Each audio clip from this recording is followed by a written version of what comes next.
السلام علیکم ناظرین، آج پانی ٹائم کے ساتھ موجود ہے پاکستان پیپلز پارٹی کے چیئرمین بلاول بھٹو زرداری۔ اس وقت ہمارے ساتھ موجود ہیں۔ چیئرمین صاحب، آپ کو پانی ٹائمز کے فورم پر خوش آمدید۔ بہت شکریہ بھائی۔ اور ہمارے ساتھ چیئرمین صاحب کا ابھی جو ہے سوالات کا سلسلہ شروع ہوا چاہتے ہیں۔ تو بلاول بھٹو صاحب، یہ بتائیے گا کہ گلگت بلتستان میں جو ہے آپ کیا چاہتے ہیں کہ پیپلز پارٹی جو ہے عوام ووٹ دیں، اس کی کیا آپ جو ہے وہ توقع کرتے ہیں؟ پاکستان پیپلز پارٹی اور یہاں گلگت بلتستان کے عوام کا جو رشتہ ہے وہ آج سے نہیں، اب 3 نسلوں کا رشتہ ہے۔ میرا نانا شہید ذوالفقار علی بھٹو نے اس کی بنیاد رکھا تھا، شہید محترمہ بینظیر بھٹو نے اس کو آگے لے کے چلا، صدر زرداری نے اپنا دور میں ہمارا جو کمٹمنٹ میں گلگت بلتستان کے عوام کے ساتھ وہ آگے لے کے چلا۔ اور میں چاہتا ہوں کہ جو میرا قائد عوام کا یہاں کے عوام کے لیے خواب تھا، جو بی بی شہید یہاں کے عوام کے لیے چاہتی تھی، وہ آخری ایک کام رہتا ہے جو میں نے پورا کرنا ہے، اور وہ حقوق جو ہم نے سارے پاکستان کو، سارے صوبے کو دیے ہیں، اب گلگت بلتستان کی باری ہے کہ پاکستان پیپلز پارٹی وہ وعدہ پورا کرے۔ اور میں جانتا ہوں کہ پاکستان پیپلز پارٹی وہ واحد جماعت ہے جس نے ہمیشہ گلگت بلتستان کے عوام کے مسائل کا حل نکالنے کی کوشش کی ہے۔ آج تک جس طریقے سے اگر بھٹو شہید ہمیں گندم کا سبسڈی نہیں دیتا تو یہاں کے عوام جس غربت میں رہ رہے تھے، جس مشکلات میں رہ رہے تھے، اور آج بھی جو ہم دیکھ رہے ہیں، پورے پاکستان میں دیکھ رہے ہیں کس طریقے سے آٹا کا بحران پیدا ہوا اور بہت مہنگائی ہوئی۔ آج تک اس شہید ذوالفقار علی بھٹو کو اس ایک قدم کی وجہ سے یہاں کے عوام کو وہ تحفظ مل رہا ہے گندم کی سبسڈی کی صورت میں۔ تو یہاں کی عوام آج بھی غریب ہے، آج بھی یہاں بے روزگاری کے مسائل ہیں، آج بھی ہمیں معاشی اپرچونٹیز پیدا کرنے ہیں۔ ایک جمہوری جدوجہد بھی باقی ہے، چاہے وہ غریب کا خدمت کرنا ہو، جمہوریت کی آئینی حقوق کی سوال ہو، یہ تو پاکستان پیپلز پارٹی کی پچ ہے۔ 15 نومبر کو گلگت بلتستان میں پاکستان پیپلز پارٹی کی حکومت وجود میں آتی ہے، تو 90 دنوں کے لیے آپ کی ترجیحات کیا ہوں گے؟ ہم نے پاکستان پیپلز پارٹی نے پہلے 90 دن میں جیسے ہی ہم یہاں حکومت بنائیں گے، میرا سب سے پہلا کام یہ ہوگا کہ یہاں کے نوجوانوں کی سکلز میں اضافہ کرنے کے لیے، امپلائمنٹ کے جو اپرچونٹیز ہیں وہ پیدا کرنے کے لیے ہم بی بی شہید یوتھ سکلز ڈیولپمنٹ پروگرام شروع کریں گے، جو نوجوانوں کے سکلز میں اضافہ کریں گے۔ ہم یہاں جو پبلک پرائیویٹ پارٹنرشپ کے منصوبے جن میں کامیاب ہوئے ہیں ان کو یہاں انٹروڈیوس کریں گے، تاکہ ہم پرائیویٹ سیکٹر کے ساتھ مل کے، فلانتھراپک سیکٹر کے ساتھ مل کے یہاں کے عوام کے مسائل حل کریں، چاہے وہ ایجوکیشن سیکٹر میں ہو، چاہے وہ ہیلتھ کے سیکٹر میں ہو۔ پاکستان پیپلز پارٹی نے یہ دیکھا ہے کہ آپ پبلک پرائیویٹ پارٹنرشپ کے تحت اس قسم کے ادارے کھڑے کر سکتے ہیں جن کا سروس ڈیلیوری بھی اچھا ہو اور عوام کے ایکسپیکٹیشنز پہ اتر پائے۔ اور جو ہمارا مینیفیسٹو میں جو ہمارے وعدے ہیں، جو آج کے وعدے نہیں ہیں، جو 2018 کا وعدہ ہے، جو میں نے پورا ملک میں اسی منشور کے ساتھ میں کیمپین کرتا آ رہا ہوں، وہ وعدہ پورا کرنے کے لیے 90 دن کے اندر ہمارا جو اسمبلی ہے وہ ریزولوشن پاس کرے گا کہ یہ منشور جو اب گلگت بلتستان کے عوام کا مطالبات ہے وہ ریزولوشن ہم پاس کریں گے، جو کہ ہم نیشنل سطح پہ انشاءاللہ تعالیٰ پر امپلیمنٹ کریں۔ چیئرمین صاحب، یہ بتائے گا کہ گلگت بلتستان کے آئینی حقوق کے حوالے سے یہاں 70 سال سے جو ہے لوگ آواز اٹھا رہے ہیں، تو پیپلز پارٹی کیا چاہتے ہیں کہ گلگت بلتستان کو عبوری سیٹ اپ ملے یا مکمل جو ہے وہ قومی دائرے میں آئینی سیٹ اپ میں وہ داخل ہیں؟ اور اگر ان دونوں صورتحال کی صورت میں جو ہے کشمیر کا اس پر کیا اثر انداز ہوگا؟ آپ کا شکریہ۔ ہم نے مسلسل ایک جدوجہد کیا ہے یہاں کے عوام کے حقوق میں اضافہ کرنے کے لیے۔ ہر دور میں پاکستان پیپلز پارٹی نے گلگت بلتستان کے عوام کے حقوق میں اضافہ ہی کیا ہے. اور جب ہمارا پچھلے حکومت تھا اس میں ہم نے گلگت بلتستان کو شناخت بھی دلوایا, گلگت بلتستان کو اسمبلی بھی دیا تھا, اور اب ہم چاہتے ہیں کہ اس کو ہم کنکلوژن پہ لے کر آئیں. جو یہ آئینی صوبہ یا عبوری صوبہ کا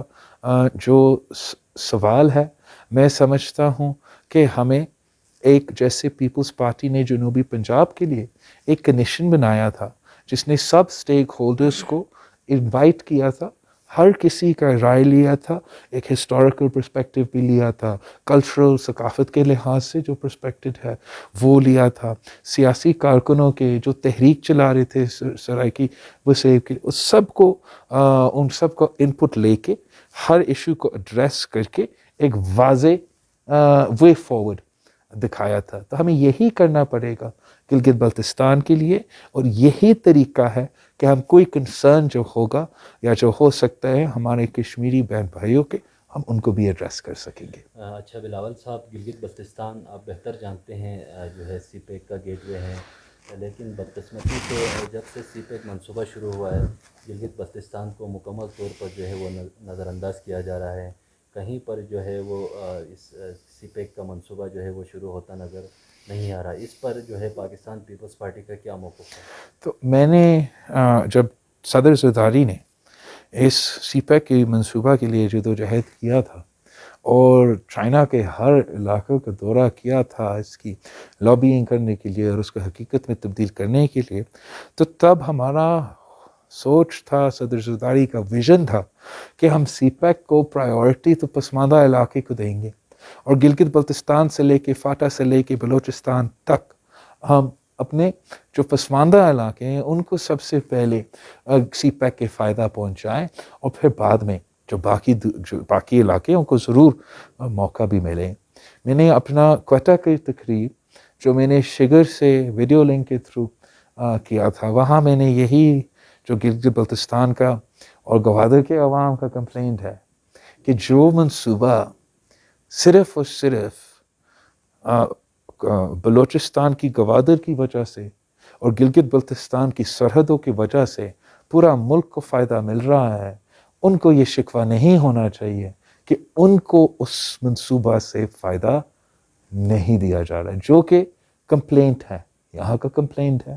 وہاں کا بھی کمپلینٹ ہے, اور اس کو ضرور ہمیں ایڈریس کرنا پڑے گا. اور یہی پیپلز پارٹی کا موقف ہے کہ مقامی لوگوں کو سب سے پہلے فائدہ دیا جاتا ہے, اور اس طریقے سے پھر ایک منصوبے میں ایک بائی ان ہوتا ہے, ہر آدمی کا سٹیک ہوتا ہے, وہ سب اون کرتے ہیں اور ان کو اس پورا منصوبے کو طاقت بھی دی جاتی ہے. بلاول صاحب, گلگت بلتستان میں غربت جو ہے وہ کافی کم ہوئی ہے. آپ سمجھتے ہیں کہ جو ذوالفقار علی بھٹو نے یہاں گندم سبسڈی کا باقاعدہ یہاں پہ نفاذ کیا تھا, اب وہ ختم ہونا چاہیے؟ بالکل نہیں, یہ ایبسولوٹلی ایک ناانصافی ہوگا گلگت بلتستان کے عوام کے ساتھ. یہ اس دور دراز علاقہ میں اس گندم کو پہنچانا, یہاں کا جو ایبلٹی ہے اس فصل کو کے لیے وی کی ناٹ افورڈ کہ ہم کسی کو یہ سوچنے دیں کہ ہم اپنا گندم سبسڈی کو ختم کیا جائے. میں مانتا ہوں کافی ترقی ہوا ہے کچھ علاقوں میں گلگت بلتستان میں, لیکن ساتھ ساتھ غربت اور پسماندگی ہر جگہ ہے. اور آپ دیکھیں کہ پاکستان میں کیا مہنگائی کی طوفان چل رہا ہے. میں اپنے گلگت بلتستان کے عوام کو اس سے محفوظ رکھنا چاہتا ہوں, اور میں نہیں سمجھتا ہوں کہ ہمیں کسی کو یہ اجازت دینا چاہیے. ہمیں یہاں کے جو غریب عوام ہیں ان کا خیال رکھنا چاہیے. گندم کا جو سبسڈی ہے اس کا جو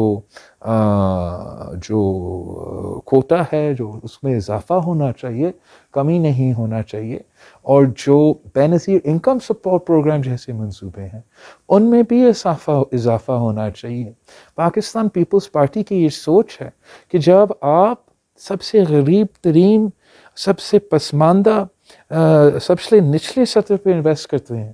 اگر ہم نچلے سطح کو معاشی طور پہ تھوڑا سا طاقت دیتے ہیں تو پھر وہ پورا معیشت کو فائدہ ملتا ہے. اور آپ کو اگر آپ چاہتے ہو کہ آپ ملک کا معیشت چلائیں تو آپ اس قسم کا قدم اٹھائے جو پیپلز پارٹی کرتی تھی، جیسے وہ BISP ہو یا تنخواہ میں اضافہ ہو یا پینشنز میں اضافہ ہو. اس طریقے سے عام آدمی کے ہاتھ میں پیسہ ہوگا. جب عام آدمی کے ہاتھ میں پیسہ ہوگا تو آپ کا معیشت چل پڑے گا. بلاول صاحب، گلگت بلتستان میں خالصہ سرکار کے بڑا ایشو چل رہا ہے، اور یہاں کے جو ریاستی ادارے ہیں وہ زمینوں کو جو ہے وہ خالصہ سرکار جو ہے وہ ڈکلیئر کرنا چاہتے ہیں. اس حوالے سے پیپلز پارٹی کا کیا موقف ہے؟ ہم گلگت بلتستان کے حق ملکیت کو ان کا جو یہ مطالبہ ہے یہ پورا کرنا پڑے گا. ماضی میں بھی جتنا بھی لینڈ ریفارمز ہوئے ہیں، جہاں بھی عوام کو ان کا حق دیا گیا ہے، وہ بھٹو شہید نے لینڈ ریفارمز بھی کیے ہیں، اور اب بھی ہمیں گلگت بلتستان میں لیجسلیشن پاس کرنا پڑے گا جو یہاں کے عوام کو ان کے اپنے زمین کو پہ ان کا حق دیا جائے. بلاول صاحب، 15 نومبر کو جو انتخابات ہونے جا رہے ہیں، آپ کیا دیکھتے ہیں کہ یہ انتخاب جو ہے وہ صاف شفاف ہوں گے اور فوج کی نگرانی میں الیکشن ہونی چاہیے؟ میرا شروع دن سے مطالبہ ہے کہ ہم نہیں چاہتے کہ ہمارا فوج جن پہ ہم فخر کرتے ہیں، جو ہمارے سرحدوں پہ ہمارا دفاع کرتے ہیں، یہاں کارگل میں اور آپ کی سرحدوں پہ اتنا سردی میں اس ملک کا دفاع کرتے ہیں، کہ ہم ان کو متنازع کام دیں جس سے ان کا ادارہ متنازع ہو. تو یہ جو ماضی کا غلطی تھا کہ ہم فوج کو پولنگ سٹیشن کے اندر اور باہر کھڑا کر کے پورا ادارہ کو متنازع بنایا، الحمدللہ ہمارا مطالبات پہ، پیپلز پارٹی کے مطالبات پہ اس بار گلگت بلتستان میں یہ نہیں ہوگا، جس سے ہمارا امید ہے کہ ایٹ لیسٹ ہمارے ادارہ جو ہے وہ غیر متنازع رہے گا. جہاں تک ریگنگ کی بات ہے، آپ کے پاس زیادہ خبر ہوگا کہ یہاں کیا چل رہا ہے، کس طریقے حکومت اپنے نمائندے یا انڈیپینڈنٹ نمائندے کو سپورٹ کرنا چاہ رہی ہیں، مگر ہم جو بھی غلط طریقہ کار ہیں ان کو کامیاب نہیں ہونے دیں گے. اور یہ ایک بڑا وجہ ہے کہ میں یہاں ہوں، تاکہ جو بھی اس قسم کی مداخلت ہو ہمیں پتہ چلے اور ہم اس کو روکیں. میں نہیں اجازت دوں گا کہ گلگت بلتستان کے عوام کے ووٹ پہ ڈاکہ ڈالا جائے. ہم نے اس کا نتیجہ دیکھا ہے کہ جب وہ عوام کا آواز دبایا جاتا ہے تو اس قسم کا نالائق نااہل حکومتیں مسلط کی جاتی ہے جن کے پاس عوام کے مسائل کا حل نہیں ہوتے. پاکستان کے نوجوانوں کا مستقبل اس تبدیلی کے نام پہ تباہ ہو چکا ہے، وہ درب ہے. میڈیکل اسٹوڈنٹس سے لے کے ینگ ڈاکٹرز سے لے کے یہ لیڈی ہیلتھ ورکرز تک سارے کے سارے سراپا احتجاج ہے. میں نے اپنے گلگت بلتستان کے نوجوانوں کو اس سے بچانا ہے، اور اس کے لیے ہمیں صاف شفاف الیکشنز چاہیے، ہمیں عوامی حکومت چاہیے. چیئرمین صاحب، یہاں کے جو مقامی پہاڑ ہے، وہ مقامی جو کمیونٹی ہے ان کو اعتماد میں لیے بغیر جو ہے وہ لیز پر دیا جا رہا ہے، اور اس کے علاوہ جو شیڈول 4 کا نفاذ ہے وہ پیپلز پارٹی کے دور میں شروع ہوا. 2015 میں جب پیپلز پارٹی کی گورنمنٹ تھی تو اس دوران جہاں جو ہے تک وہ جی شیڈول 4 جو ہے وہ نفاذ کیا گیا. بابا جان جیسے ترقی پسند لوگ جو ہیں آج بھی صلاحیت کے پیچھے ہیں. اس حوالے سے آپ کیا کمنٹ کریں گے؟ جہاں تک جب پاکستان پیپلز پارٹی کی دور تھا، ہم نے کافی لیجسلیشن اور ایسے چیزیں کیے تھے جس سے ہمارے سیکیورٹی فورسز کو امپاور کیے تھے، سیاستدانوں کے خلاف، ہیومن رائٹس ایکٹیوسٹ کے خلاف، پولیٹیکل ورکرز کے خلاف نہیں، لیکن دہشت گردوں کے خلاف جو جنگ چل رہا تھا اس وقت، جو ہر دوسرا دن بم دھماکے ہوتے تھے. مگر افسوس کے ساتھ کہنا پڑ رہا ہے کہ تب سے لے کے آج تک یہ پاور انفارچونیٹلی کچھ کیسز میں ابیوز ہوتا ہے، اور سیاسی کارکن، جمہوری کارکن ان کے شکار ہوتے ہیں. جیسے کہ بابا جان کا کیس ہے، جیسے مجھے پتہ چلا، میں نے اپنا صوبائی پریزیڈنٹ بیرسٹر امجد کو بابا جان کا وکیل بنایا ہے، اور ہم اس ناانصافی کے خلاف جہاں مجھے موقع ملا ہے میں خود بھی آواز اٹھاتا ہوں. میرا اپنا جماعت کا PSF کا کارکن ہے، میرا جو 2005 میں